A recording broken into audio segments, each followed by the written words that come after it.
आज की video lecture में हम ऑर्गेनोमेटेलिक कंपाउंड के बारे में पढ़ेंगे। ऑर्गेनोमेटेलिक कंपाउंड वे कंपाउंड्स होते हैं जिसमें ऑर्गेनिक ग्रुप डायरेक्टली मेटल से अटैच्ड होता है, यानी उसके अंदर एक मेटल टू कार्बन बॉन्ड होना चाहिए ऑर्गेनोमेटेलिक कंपाउंड के अंदर। फर्स्ट ऑर्गेनोमेटेलिक कंपाउंड जो आइसोलेट किया गया 1825 में जीज सॉल्ट सेपरेट किया गया।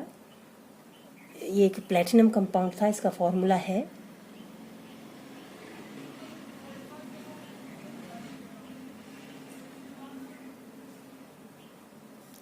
ट्राइक्लोरोएथिलीन प्लेटिनम, सेकेंड कॉम्प्लेक्स है, लेकिन लंबे टाइम तक इसकी प्रॉपर्टीज एक्सप्लोर नहीं की जा सकी। फर्स्ट ऑर्गेनोमेटेलिक कंपाउंड जो लैब में प्रिपेयर किया गया 1849 में, सर एडवर्ड फ्रैंकलैंड ने इसे बनाया। वो थे ऑर्गेनोजिंक कंपाउंड, और इसीलिए हम इनको ऑर्गेनोजिंक कंपाउंड को फ्रैंकलैंड रिएजेंट भी बोलते हैं। कुछ ऑर्गेनोमेटेलिक कंपाउंड का एग्जाम्पल हम लेते हैं, जैसे ब्यूटिल लिथियम है। इसमें आप लिथियम मेटल देख रहे हैं, डायरेक्टली कार्बन से अटैच्ड है।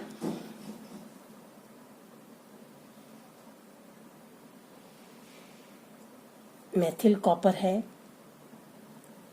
टेट्रामेथिलसिलेन। ये कुछ ऑर्गेनोमेटेलिक कंपाउंड है जिसके अंदर की मेटल और कार्बन के बीच में डायरेक्ट बॉन्ड है। ये ज़रूरी नहीं है कि मेटल की सारी वैलेंसीज कार्बन से ही फिलअप हों। जैसे ऑर्गेनो मैग्नीशियम कंपाउंड में इससे एक दूसरा एटम कार्बन के अलावा भी अटैच्ड है, लेकिन ये ऑर्गेनोमेटेलिक कंपाउंड ही होगा। जैसे और एग्जाम्पल लेते हैं हम फेनिल सेलेनियम क्लोराइड। इसके अंदर आप देख रहे हैं सेलेनियम एक फेनिल ग्रुप से जुड़ा हुआ है, एक वैलेंसी, और दूसरी तरफ ये क्लोरीन से जुड़ा हुआ है, लेकिन फिर भी ये ऑर्गेनोमेटेलिक कंपाउंड है क्योंकि यहाँ पर एक मेटल और कार्बन बॉन्ड है, metal carbon bond, metal carbon bond है।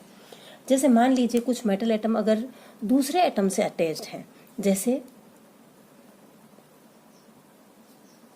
सिल्वर सॉल्ट, सिल्वर एसीटेट है ये आपका, ये ऑर्गेनिक ग्रुप है, लेकिन ये ऑर्गेनोमेटेलिक कंपाउंड नहीं है क्योंकि इसके अंदर मेटल एटम डायरेक्टली कार्बन से नहीं जुड़ा हुआ है, जबकि ऑक्सीजन से जुड़ा हुआ है। ठीक इसी तरह से टेट्राएथिल लेड टेट्राएसिटेट, ये भी ऑर्गेनोमेटेलिक कंपाउंड नहीं है।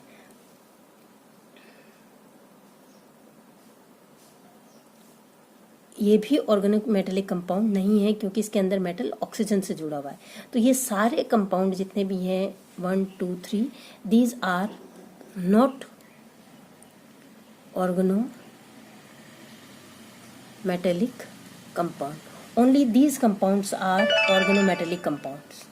ये ऑर्गेनोमेटेलिक कंपाउंड्स हैं। यदि कार्बन किसी नॉन मेटल से जुड़ा हुआ है, जैसे फेनिल ग्रुप फॉस्फोरस से जुड़ा हुआ है या फेनिल ग्रुप आर्सेनिक से जुड़ा हुआ है, ये भी ऑर्गेनोमेटेलिक कंपाउंड नहीं है। अब हम नेक्स्ट लेते हैं सबसे एक बहुत ही important organometallic compound, that is Grignard reagent.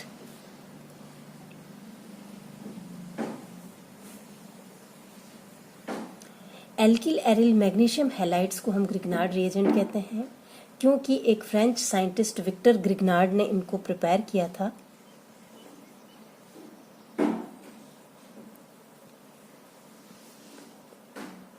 में ये प्रिपेयर किया था, और इसके लिए 1912 का Nobel prize sir Victor Grignard को मिला। कितना इम्पोर्टेंट, इसकी सिंथेटिक एप्लीकेबिलिटी बहुत ज़्यादा थी। इसलिए जनरल फॉर्मूला अगर हम ग्रिग्नार्ड रिएजेंट का कहें, इट इज़ RMgX या ArMgX, ये जनरल फॉर्मूला है। इसके अंदर ये बॉन्ड जो है आयनिक है और ये मेटल कार्बन बॉन्ड है आपका। ये भी पोलर होगा, कोवेलेंट नहीं कह सकते, हाईली पोलर है, और ये तो आयनिक है ही है। आर ग्रुप यहाँ पर cyclic, acyclic, saturated, unsaturated, aromatic, alicyclic कैसा भी हो सकता है, वो सभी ग्रिग्नार्ड रिएजेंट की कैटेगरी में आएंगे। जैसे एथिल मैग्नीशियम ब्रोमाइड, इसके अंदर एलिफेटिक ग्रुप है,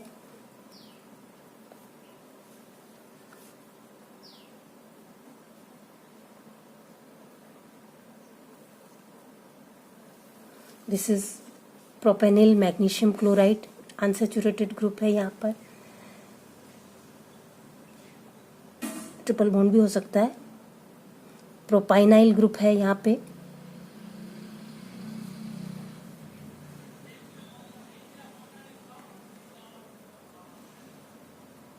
साइक्लोहेक्सिल मैग्नीशियम क्लोराइड, यहाँ पर एलिसाइक्लिक ग्रुप है। फेनिल मैग्नीशियम क्लोराइड, यहाँ पर एरोमेटिक ग्रुप है। तो किसी भी तरह का ग्रुप हो सकता है, ये सभी ग्रिग्नार्ड रिएजेंट की कैटेगरी में है। लेबोरेटरी में हम ग्रिग्नार्ड रिएजेंट को बना सकते हैं। एल्किल हैलाइड लिया, उसकी मैग्नीशियम टर्निंग के साथ रिएक्शन कराएंगे, ड्राई ईथर या टेट्राहाइड्रोफ्यूरेन सॉल्वेंट हम लेंगे इसमें, और एल्किल मैग्नीशियम हैलाइड या ग्रिग्नार्ड रिएजेंट प्रिपेयर हो जाएगा। इसके लिए ड्राई ईथर या THF काम में लिया जाता है, क्योंकि प्रोटिक सॉल्वेंट के साथ में ये रैपिडली रिएक्ट करेगा और एल्केन प्रोड्यूस करेगा। यदि हम ऑर्डर ऑफ रिएक्टिविटी की बात करते हैं, alkyl iodides are most reactive, उसके बाद में ब्रोमाइड और उसके बाद में क्लोराइड की रिएक्टिविटी है। और अगर हम एल्किल ग्रुप के रिस्पेक्ट में रिएक्टिविटी की बात करते हैं, tertiary groups are most reactive, then secondary, then primary, और ये मेथिल ग्रुप से ज़्यादा रिएक्टिव होगा। के साथ यदि आप मैग्नीशियम की रिएक्शन कराएंगे तो ग्रिग्नार्ड रिएजेंट नहीं बनेगा और एल्कीन बन जाएगा। जैसे हम एक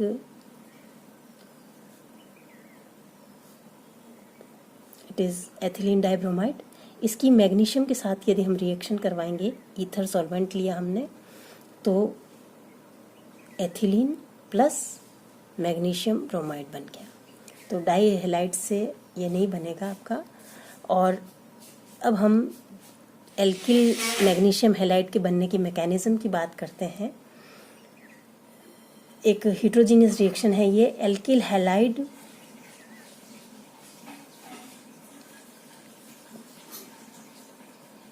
मैग्नीशियम से रिएक्शन करेगा, R radical plus MgX radical बनेंगे यहाँ पे। ये दोनों कंबाइन होके R radical plus MgX R MgX Grignard reagent बनाएंगे। ईथर जब सॉल्वेंट के रूप में लिया जाता है, ग्रिग्नार्ड रिएजेंट की स्टेबिलिटी और बढ़ जाएगी। क्यों, किस तरह से बढ़ेगी? मैग्नीशियम RX जो ईथर के ऊपर लोन पेयर ऑफ इलेक्ट्रॉन है यहाँ पे, दिस इज डाइथाइल ईथर,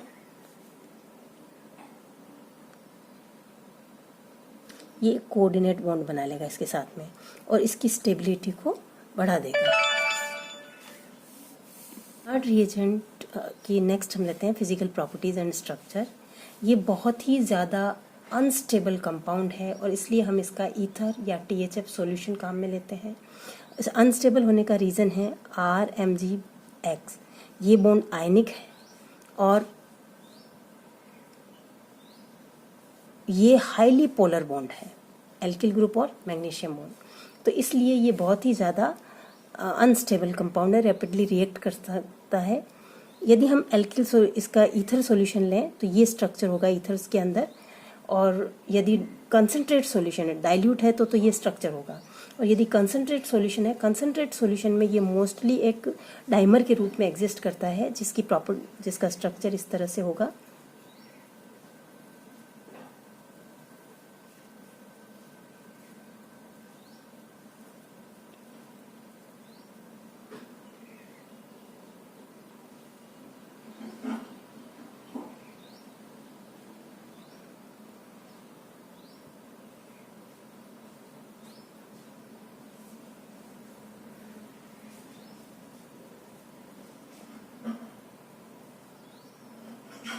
यहाँ ये ध्यान रखना है आपको, जो ब्रीजिंग है वो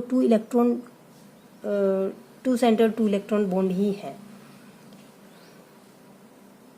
इसके पास में जो लोन पेयर ऑफ इलेक्ट्रॉन है, ये लोन पेयर ऑफ इलेक्ट्रॉन इसे डोनेट कर रहा है। यहाँ पर जो लोन पेयर ऑफ इलेक्ट्रॉन है यहाँ दे रहा है, ये ब्रिज है, लेकिन ये 3 सेंटर 2 इलेक्ट्रॉन बॉन्ड नहीं है, it is 2 centred 2 electron bond. इस तरह से ये डाइमर के रूप में एग्जिस्ट करता है।